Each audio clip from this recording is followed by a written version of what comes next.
Mohamed Litassou et Kobo Giovanni, deux présumés cybercriminels traqués par les éléments de la sûreté nationale à la suite d'une tentative d'arnaque sur les réseaux sociaux présentée à la presse ce 4 février 2021 à Yaoundé. Il y avait deux numéros de téléphone avec lesquels les cybercriminels opéraient. Un numéro a été localisé à Douala, l'autre à Yaoundé. Donc celui de Douala a été interpellé le 27 janvier et celui de Douala et celui de Yaoundé le 28 janvier. Alors il s'est avéré que le numéro le 696, 629, 163 était donc utilisé par Kobo Giovanni. Ça c'est après enquête Kobo Giovanni et c'est lui qui opérait à Douala. Et le 681, 348, 189 était donc utilisé par Mohamed Litassou qui opérait donc à Douala.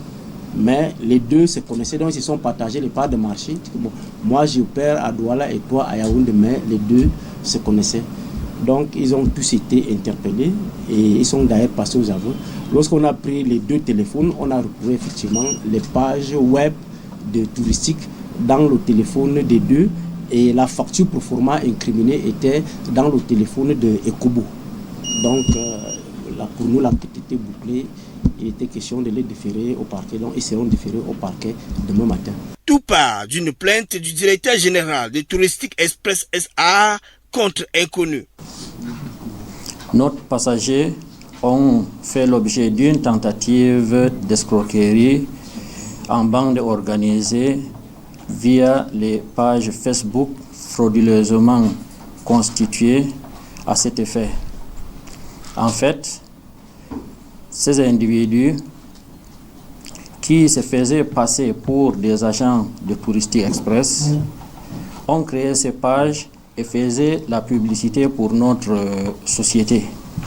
Ils en profitaient parallèlement pour demander ou alors proposer à nos clients de procéder à des paiements via les services de transfert de fonds, les services de transfert instantané que sont Orange Money et MTN Money naturellement.